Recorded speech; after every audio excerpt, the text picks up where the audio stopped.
Imagine walking outside your home every single day, only to find your driveway stolen by someone who doesn't even live in your house. That's what happened to me, thanks to the HOA Karen next door.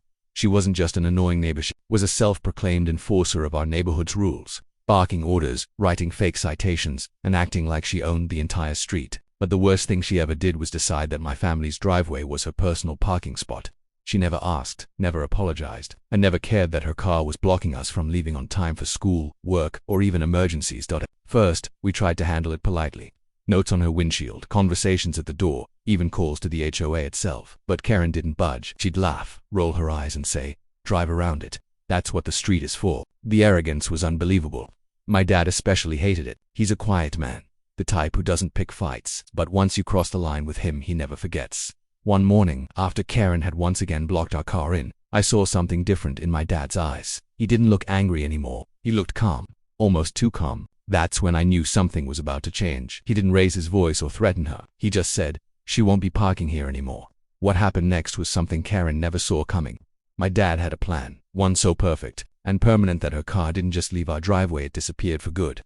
And when the truth came out, the entire neighborhood realized that my dad wasn't someone to mess with. Not ever again. It always started the same way. I'd wake up, drag myself out of bed for school, head downstairs with my backpack, and hear the heavy sigh of frustration from my dad as he peered through the front window. And every single time, the sight was the same. Karen's beige SUV squatting right across our driveway like it had been assigned to her.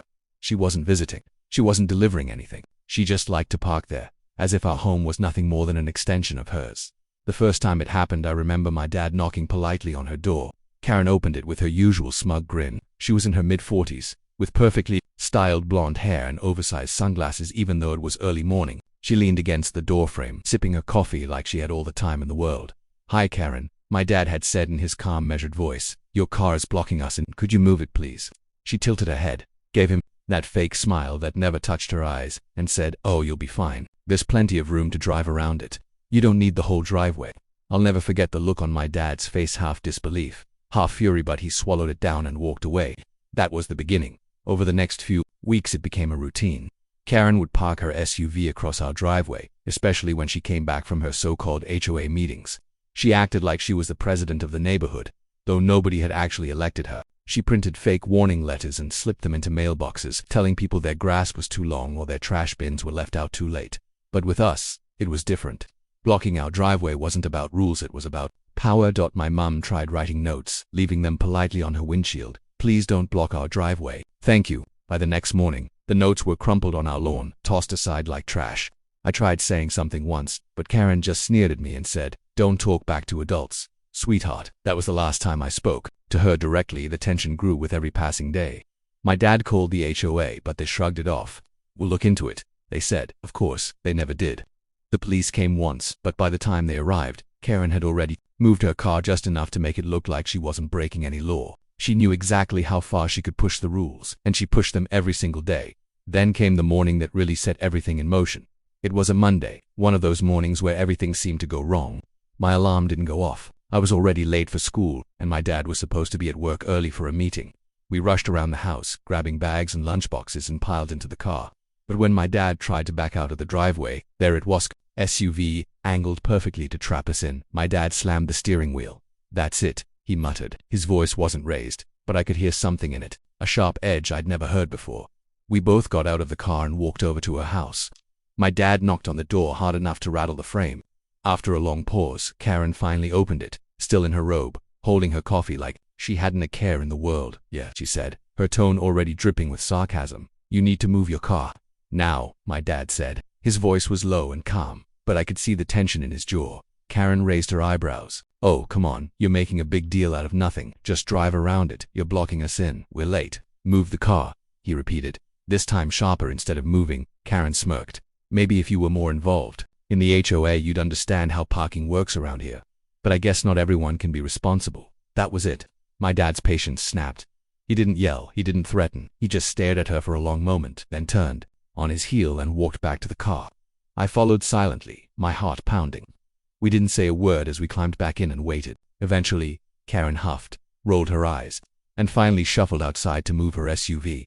She made a big show of it too, slamming the door, revving the engine, and jerking the car forward like she was doing us a huge favor. But in that moment, as my dad gripped the steering wheel, I knew something had changed. He wasn't just annoyed anymore. He was done. That night at dinner, my mom asked if he was okay. He nodded but said little. He barely touched his food. Later I found him sitting in the garage, staring at his tools. He looked up at me and said quietly, almost to himself, "She won't be parking here much longer." I didn't know what he meant at the time, but the way he said it gave me chills. It wasn't anger anymore, it was certainty. He had a plan, and when my dad had a plan, he always followed through. For the next few days, he went about his routine as if nothing had happened. Karen kept parking in our driveway, flaunting her power like always, but my dad didn't react. He didn't complain. He didn't even look angry. He just watched, calm, silent, almost patient. And that's when I realized the driveway battle wasn't just about inconvenience anymore. It wasn't even about Karen's arrogance. It was about something deeper. My dad believed in respect for people's homes, their time, their space. Karen had crossed that line one too many times. He wasn't going to argue with her anymore. He wasn't going to waste his breath on the HOA or the police. No, my dad was planning something far bigger, something permanent, and Karen had no idea what was coming. The strange thing about my dad was that when he finally decided to act, he didn't show anger. He didn't rant, didn't stomp around, didn't lose sleep. Instead, he grew quiet, calm, almost unnervingly calm. It was as though the more determined he became, the less emotion he allowed himself to show. That's how I knew something serious was coming. After that Monday morning showdown with Karen, he didn't mention her car again, at least, not directly, but I noticed subtle changes. He started spending more time in the garage after work. The garage was his sanctuary, the place where he tinkered with tools, fixed appliances, and built projects nobody else had the patience for. Normally I'd hear the familiar sounds of clinking metal, the low hum of power tools, or even some music playing on his old radio. But that week, it was different. The garage was silent, except for the occasional metallic scrape or low creak of a wrench being turned. One night, curiosity got the better of me. I slipped out of my room and padded softly across the hallway, peeking through the side door that led into the garage. There he was, standing over his workbench, a flashlight in one hand, some paperwork in the other. He wasn't repairing anything this time. Instead, he was studying, writing notes and making phone calls under his breath. "Dad," I finally whispered. He turned, startled for just a second, then relaxed. "Hey kiddo, couldn't sleep." I shook my head. "What are you doing?" He studied me for a long moment, then smiled faintly. Planning. Planning what?" He tapped the side of his nose, a signal I knew well. It was his way of saying not yet. But then he added, "Don't worry. Just know that soon, this won't be our problem anymore." That answer only made my curiosity burn brighter, but I didn't push. I knew my dad. When he wanted me to know something, he'd tell me. Until then, I'd have to wait. The next day, things seemed almost normal. Karen's SUV was parked across our driveway again, as expected. My dad didn't react. He simply maneuvered our car around it, squeezing through the narrow gap with calm precision. But I noticed the way his eyes flicked toward her house as we passed. He wasn't angry, he was calculating. That evening, a man I didn't recognize came by. He was tall, broad-shouldered, with grease-stained hands and a baseball cap pulled low. My dad greeted him at the door like an old friend and led him straight into the garage. They talked for nearly an hour, their voices low and hushed. I couldn't make out most of the words, but I caught fragments. Flatbed, storage, quiet night. My stomach flipped. This wasn't just planning anymore. This was execution.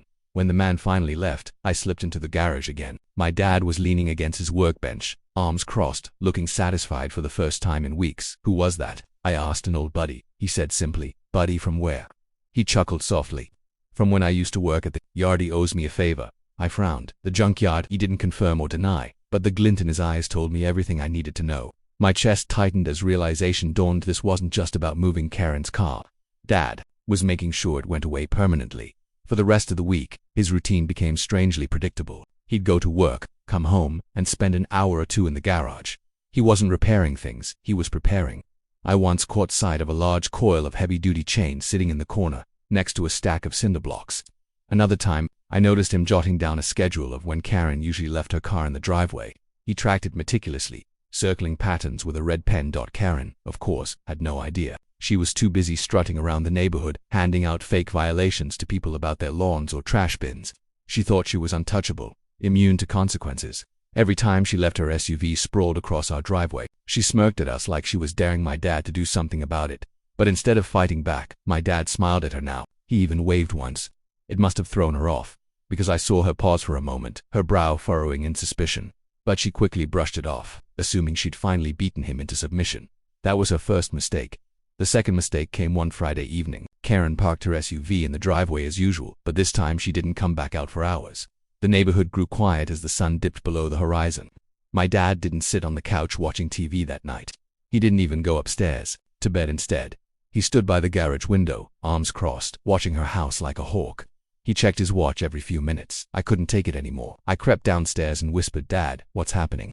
He didn't look at me. His eyes stayed locked on the SUV. "Go to bed, kiddo," he murmured. "Tomorrow, things will be different." There was something final in the way he said it, like the decision had already been made. I wanted to ask more, but something about his tone told me not to push. So I went back upstairs, heart pounding, and lay in bed staring at the ceiling. I didn't sleep much that night. I kept imagining the sound of heavy chains, the rumble of a truck, the scrape of metal being dragged away into the darkness. By the time morning light spilled through my window, Karen's SUV was gone. At first I thought maybe she'd just moved it herself, but when she came storming out of her house in her robe, her hair wild and her face red with fury, I knew better. She spun in circles, hands on her hips, shouting at no one in particular. "Where's my car? Who took my car?" My dad sipped his coffee at the kitchen table. Calm as ever, while Karen's shrieks echoed through the neighborhood. He glanced at me over the rim of his mug and smiled. "Told you," he said softly. And in that moment, I realized that my dad wasn't just planning to get rid of the problem, he had already done it. The storm had arrived, and for Karen it was only just beginning. The neighborhood woke up to chaos. Saturday mornings were usually peaceful, neighbors mowing their lawns, kids riding bikes, people walking their dogs. But this one was different. Instead of the usual calm, we all woke to the shrill, piercing voice of Karen echoing across the cul-de-sac. She was standing in the middle of the street, barefoot in her robe, hair sticking out in all directions, screaming at the top of her lungs, "Where's my car? Somebody stole my car." Her face was crimson, her fists clenched. She spun in circles, like a tornado, pointing at houses one by one. "I know one of you did this. Don't think you can hide it from me." Windows opened up along the street. Curtains twitched. People stepped out onto their porches. Some curious, others clearly annoyed. Mrs. Lopez from across the street called out timidly, "Karen, maybe you should call the police." "I already did," Karen screeched, waving her arms. "And I know exactly who's behind this." Her finger shot toward our house. My stomach tightened, but my dad didn't flinch. He was standing in the driveway, coffee in hand, wearing his usual calm expression. If anything, he looked almost amused. "Morning, Karen," he said casually, like nothing was wrong. "Don't you morning me," she snapped, storming across the street toward him. "You did this. Don't think I don't know. You've been whining about my car for weeks, and now poof, it's gone. Where is it?" My dad took a slow sip of his coffee, then shrugged. "I have no idea what you're talking about. Maybe it got towed. You do park illegally, you know." Karen's mouth dropped open. She looked like she might explode. "Towed? By who?" "The HOA doesn't tow, and the police won't do anything, because I wasn't breaking the law. Don't you dare try to blame me for this." By now, several more neighbors had gathered outside. Some were whispering to each other, struggling not to laugh. It was the first time anyone had seen Karen rattled, and they were enjoying every second of it. "You think this is funny?" Karen shrieked at the crowd. "Someone committed a crime, a serious crime. My car is worth more than most of your houses." That was an exaggeration. Her SUV was barely holding itself together, but it didn't stop her from making the claim. She was pacing back and forth now, muttering threats under her breath about lawsuits, insurance claims, and bringing in the authorities. When the police finally arrived, 2 officers stepped out of their cruiser looking more tired than concerned. "They'd clearly dealt with Karen before, ma'am," one officer said, rubbing his temple. "You reported your vehicle stolen?" "Yes," Karen screeched, "and I know exactly who did it." "Him." She pointed directly at my dad. The officer glanced at my dad, who simply raised an eyebrow and sipped his coffee. "Do you have proof of that, ma'am?" Karen faltered. "Proof? Well, of course I don't have proof. He's too smart to leave proof. But everyone knows he hated me parking in his driveway. He had a motive." The second officer sighed. "Ma'am, without evidence, there's not much we can do except file a stolen vehicle report. Do you know the make, model, and license plate of your car?" Karen scoffed. "Of course I do. Do you think I'm an idiot?" She rattled off the details while glaring daggers at my dad. The officers wrote everything down, nodded politely, and promised to keep an eye out. Then they drove off, leaving Karen fuming in the middle of the street. She turned back to the crowd, her eyes wild. "This isn't over," she shouted. "I will find out who did this, and when I do, they'll regret it." But instead of support, all she got was smirks and whispered laughter. For the first time, the neighborhood wasn't scared of her anymore. She looked ridiculous and everyone knew it. Back inside our house, I turned to my dad, my heart still pounding. "Aren't you worried she's going to figure it out?" He shook his head calmly. "She can scream all she wants, but without proof she's got nothing." I wanted to believe him, but Karen wasn't the type to give up easily. Over the next few days, her meltdown escalated. She went door to door, demanding to see security footage from people's cameras. Most neighbors refused, either out of annoyance or sheer enjoyment of her misery. A few who let her look claimed their cameras just happened to malfunction that night. Karen grew more paranoid, convinced there was a neighborhood-wide conspiracy against her. She even held an emergency HOA meeting in her backyard, complete with folding chairs and a stack of handwritten violation notices. Only 2 people showed up, and one of them left halfway through. Word spread quickly that Karen's reign was crumbling. Meanwhile, my dad carried on like nothing had happened. He went to work, fixed things around the house, and waved politely to the neighbors. If anything, people seemed to respect him more. Now they'd smile knowingly at him, nod in quiet approval, and whisper things like, "About time someone put her in her place." Karen, however, grew more desperate. She started walking the neighborhood at odd hours, peering into garages, inspecting driveways, and muttering to herself. Once, she even knocked on our door at midnight, demanding my dad confess. He simply closed the door in her face. The more unhinged she became, the more isolated she was. The same neighbors who used to avoid her now openly mocked her behind her back. Her power, once rooted in fear and intimidation, had vanished overnight. But the worst blow came a week later, when her insurance company called. Shit stood outside on her porch, screaming into her phone loud enough for the whole block to hear. "What do you mean you won't cover it? It was stolen. That's what insurance is for." A pause, then more shrieking. "Unresolved violations. Expired coverage. Are you kidding me?" The call ended with her throwing the phone onto the lawn and storming back inside. From then on, Karen was a shell of her former self. She stopped handing out fake violation letters. She stopped hosting her ridiculous HOA meetings. Most importantly, she never parked in our driveway again because she couldn't. Her car was gone for good, and no replacement ever appeared. For my dad it was victory. For Karen it was humiliation. But as I watched her from my bedroom window, that night, pacing in her yard like a caged animal, I had a strange feeling. She wasn't done, not completely. She was plotting something, just as my dad had. The difference was, she was already beaten. She just didn't know it yet. Life in the neighborhood slowly began to change after Karen's SUV vanished. It wasn't an instant transformation, but more like a slow thaw after a long, bitter winter. For years, Karen had hovered over everyone with her fake authority, passing out citations that weren't real, barking at kids who rode their bikes too close to her yard, and lecturing families about their recycling bins. People tolerated her because it was easier than fighting her. But now, with her meltdown on full display for the whole street, she wasn't feared anymore. She was mocked. For the first time in years, people felt free. Kids chalked the sidewalks. Without worrying, Karen would march out with a rag and bucket. Families parked their cars on the street without worrying about a bright orange violation notice taped to their windows. Even Mr. Peterson, who had been mowing his lawn twice a week to avoid Karen's complaints, let his grass grow a little longer than usual. The neighborhood felt lighter. My dad, of course, didn't brag about what he'd done. He never mentioned Karen's missing car to anyone, not even to my mom, though I suspected she knew more than she let on. Mom was sharper than she pretended. And the way she smirked whenever Karen stormed past our house told me she wasn't exactly in the dark. Still, Dad played it cool. Whenever neighbors made comments like, "About time someone stood up to her," he'd just smile faintly and sip his coffee, saying nothing. Karen, meanwhile, grew quieter but not calmer. She wasn't screaming in the streets anymore, but she was watching, always watching. I'd see her peeking through her blinds, standing at her window for hours, glaring at anyone who dared walk their dog across her lawn. She still muttered to herself when she passed our house, though her voice was low enough now that I couldn't make out the words. It wasn't power anymore, it was paranoia. Her paranoia only grew when the HOA board itself seemed to turn against her. At the next official meeting, the president, an older man named Mr. Grayson, finally addressed the Karen situation. I wasn't there, but Mom came home practically glowing. They stripped her of her little volunteer enforcement role, she told Dad over dinner.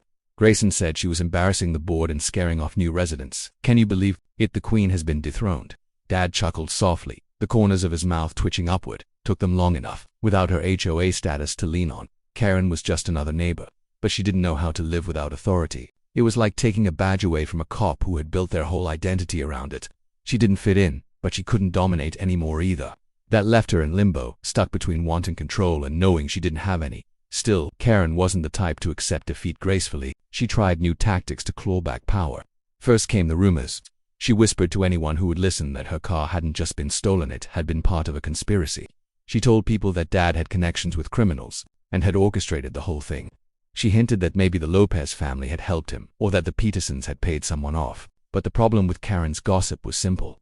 Nobody believed her anymore. The neighbors she'd once bullied into silence now laughed at her behind her back. Kids mimicked her angry rants in the street, complete with exaggerated hand gestures and high-pitched voices. Even the friendlier adults started avoiding her entirely. When she walked down the sidewalk, conversations stopped. When she tried to insert herself into a group, people drifted away. She was no longer the queen of the block, she was the outcast at home. My dad grew more relaxed. It was like a weight had lifted off his shoulders. He spent weekends working on projects without worrying about being interrupted by Karen's complaints. He and Mum started inviting neighbors over for cookouts, something we hadn't done in years because Karen always found a way to crash the party and make it about her. For the first time, our backyard echoed with laughter, the smell of barbecue wafting through the air, while Karen sat in her house across the street, peering through her blinds like a bitter ghost. But despite her isolation, Karen's obsession didn't fade. If anything, it grew sharper. She started keeping a notebook at least. That's what it looked like, scribbling furiously whenever she saw anyone in the neighborhood. Sometimes she'd march down her driveway, muttering about evidence and revenge. Other times, she'd just stand there, staring at our house for minutes at a time before retreating back inside. One night, I woke up to the sound of movement outside my window. Heart pounding, I crept to the blinds and peeked through. There she was, standing at the edge of our driveway in her robe, holding a flashlight. She scanned the concrete like she was looking for clues, then crouched down to touch the pavement. My stomach twisted. It was like she was trying to summon the ghost of her SUV. The next morning, I told Dad what I'd seen. He only chuckled. Let her look. She's searching for something that isn't there. She'll drive herself crazy before she finds anything, and he was right. Every day Karen looked a little more frayed. Her hair wasn't as perfectly styled anymore. Her clothes looked wrinkled, her face paler. Even her voice, once so sharp and commanding, had grown hoarse from weeks of yelling and muttering. She wasn't scaring anyone anymore. She was unraveling. Still, I couldn't help feeling uneasy. There was something unpredictable about a person like Karen, someone who had lost everything but couldn't admit it. A part of me wondered how far she might go to claw back control. My dad, however, remained steady. She's finished, he told me one evening as we sat on the porch together. People like her only have power if you give it to them. Once the neighborhood stopped giving her attention, she was done. And maybe he was right. But as I watched Karen slam her blinds shut with unnecessary force, I couldn't shake the feeling that the story wasn't over. She had lost her car, her status, her authority, but people like Karen didn't just disappear quietly. Somewhere, deep down, I knew she was planning her next move. And whatever it was, it wouldn't be pretty. Karen's silence didn't last long. For weeks she had been skulking around like a ghost, scribbling in her notebook, peeking through blinds, and pacing her yard at all hours of the night. The neighborhood mocked her, laughed at her behind her back, and finally started living without fear of her HOA nonsense. But when people like Karen lose control, they don't just fade quietly into the background, they lash out. They look for a final strike, a way to reclaim even a shred of power. And sure enough, her final act came one rainy Friday night. The storm had rolled in heavy, pounding the rooftops with rain and rattling the windows with wind. My parents and I were sitting in the living room, half watching a movie, when a loud bang shook the front door. My mom jumped. I froze. My dad didn't even flinch. He muted the TV and waited. Then came another bang, this time accompanied by shouting, "Come out here, you coward." Karen's voice, raw and cracked, cut through the storm. "I know what you did." I rushed to the window and pulled back the curtain just enough to peek out. There she was, standing in the pouring rain, drenched from head to toe, her robe plastered to her body. Her notebook was clutched in one hand, now soaked in limp, the ink running down the pages. She looked like a woman unhinged.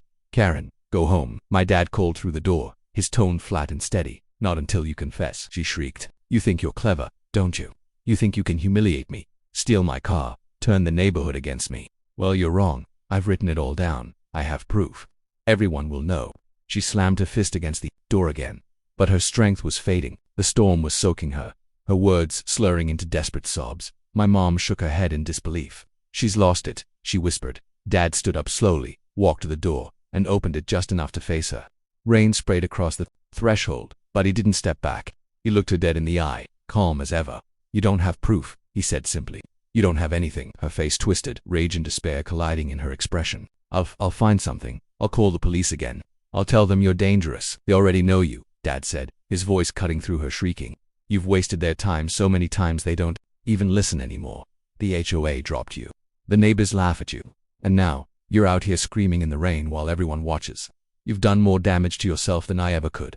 Karen's eyes darted around the street. Sure enough, porch lights were flicking on one by one. Neighbors were stepping out, watching silently from under umbrellas or from behind glass doors. She was center stage again, but this time, not as the feared enforcer. She was the spectacle. Her notebook slipped from her hands, pages dissolving into mush on the pavement. She looked down at it, then back up at my dad, and for a moment, I thought she might break down crying. But instead, she let out one last screamer sound so raw and hopeless it made the hair on my neck stand up. Then she turned and ran back to her house, slamming the door so hard the echo carried even through the storm. The street went quiet again, except for the rain.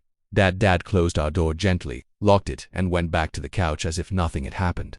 My mom stared at him, then burst into quiet laughter. "You didn't even raise your voice," she said. He smiled faintly. "Didn't need to." By morning, word had spread. Everyone was talking about Karen's midnight meltdown. Some said they felt sorry for her. Others just rolled their eyes and said it was about time. But one thing was certain. Her reign was over. She stopped coming outside after that night. The blinds in her windows stayed shut. Her lawn grew wild. Her mailbox overflowed. The woman who had once terrorized the neighborhood with fake authority was now invisible, trapped inside her own house, cut off from the world she'd tried to control, and the neighborhood. It flourished. Families became closer. Cookouts became regular. Kids played freely, and laughter filled the streets where tension had once lived. My dad became something of a quiet legend. People didn't talk about what exactly happened to SUV, but everyone knew he'd played a part in ending her tyranny. They respected him not for bragging, he never said a word about it, but because he had done what no one else could. As for me, I'll never forget the way Karen's voice cracked that night, or the calm certainty in my dad's words. It wasn't about revenge, not really. It was about respect. And when someone crosses the line too many times, they learn sometimes the hard way that respect can't be stolen, demanded, or faked. It has to be earned. Karen never learned that lesson. And that's why she lost everything. The driveway was ours again, the neighborhood was free, and my dad, he just sat back with his morning coffee, content that the storm had finally passed.